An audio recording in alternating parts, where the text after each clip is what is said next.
మార్చి 21న TV9 cross fire డిబేట్లో హైడ్రా ఇష్టారీతి కూల్చివేతలు Hydraa full powers పై రంగనాథ్ ఏమన్నారు ఒక్కసారి చూద్దాం. వెళ్ళామనుకోండి, కోర్టులో ఇరు వాదనలు విన్న తర్వాత జడ్జి ఒక న్యాయం చెప్తారు. నచ్చపోతే అప్పీల్ చేసుకోవడానికి ఒక స్కోప్ ఉంది. ఇక్కడ రంగనాథ్కి నచ్చింది న్యాయం. రంగనాథ్కి ఏమనుకుంటే ఈ చెరువులో కాలేజ్ ఉంది, ఇప్పుడు టచ్ చేయకూడదు, ఈ చెరువులో పలానోడు ఎవడదో లేఅవుట్ వేస్తున్నాడు, ఇటు టచ్ చేయాలి, పలానోడికి వాడు ఇక్కడ పూరీలు వేసుకొని ఉన్నాడు, వాడు తీసేయాలి. మీకు నచ్చిందే న్యాయం, మీకు నచ్చిందే వేదమా? అలా ఉండనే ఉండదండి. అదే మీరు ఇక్కడ నేను ఎందుకు తీశాను, ఇక్కడ ఎందుకు తీయలేదని చెప్తున్నారంటే డెసిషన్ మీద అయిపోయింది కదా.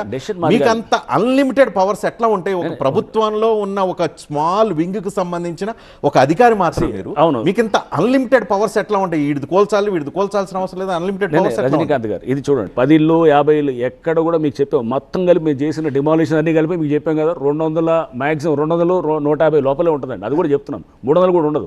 150 ఇల్లులు కూడా ఉండవు. అంటే ఇల్లులు కూడా ఏంటి, టెంపరీ స్ట్రక్చర్స్. ఇల్లులు అంటే ఇల్లులు కాదు, టెంపరీ స్ట్రక్చర్స్ ఉంటాయి. మీకు ఒక్కసారి పేదల ఆక్రందన ఒకసారి వినిపిస్తా. మీరు చూసారో లేదో, చూసుంటారు. కానీ ఇప్పుడు మీరు చూసి మీరు చెప్పండి, కొంతమంది మీరు ఇల్లు కూల్చేసిన కొద్ది మందికి సంబంధించిన ఆక్రందన ఒకసారి చూడండి.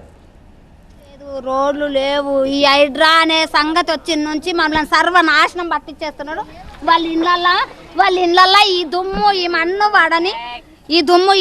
వాడని ఇక మా ఉసురు ముట్టని ఈ అమాస కొలియ వాళ్ళని సాపిస్తున్నాను. ఇలాంటి శాపాలకి మీకు ఎప్పుడైనా ఫీలింగ్ వస్తుందా? రోడ్డు వైడనింగ్ చేసేటప్పుడు ఆ రోడ్లు కూలగొట్టి ఆ రోడ్లు వైడనింగ్ చేసేటప్పుడు కొన్ని షాపులు తీయాల్సి వస్తుంది, లేదా కొన్ని ఏదైనా స్ట్రక్చర్స్ తీయాల్సి వస్తుంది. ఇంతకన్నా ఎక్కువ తిడతారు అప్పుడు. అది ఇది ఒకటేనా? నేనే ఎగ్జాక్ట్లీ ఒకటేనా? తప్పకుండా తిట్టేవాళ్ళు ఇంతకన్నా ఎక్కువగా తిట్టేవాళ్ళు ఉన్నారు.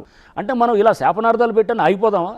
అంటే ఇది చూపించి మనం ఎవరు తిట్టకూడదు, అంతా మనం తిట్టకుండా ప్రశాంతంగా మనం తీసుకెళ్దాం అనుకుంటే కనుక ముందుకు ఎప్పుడు వెళ్తాం?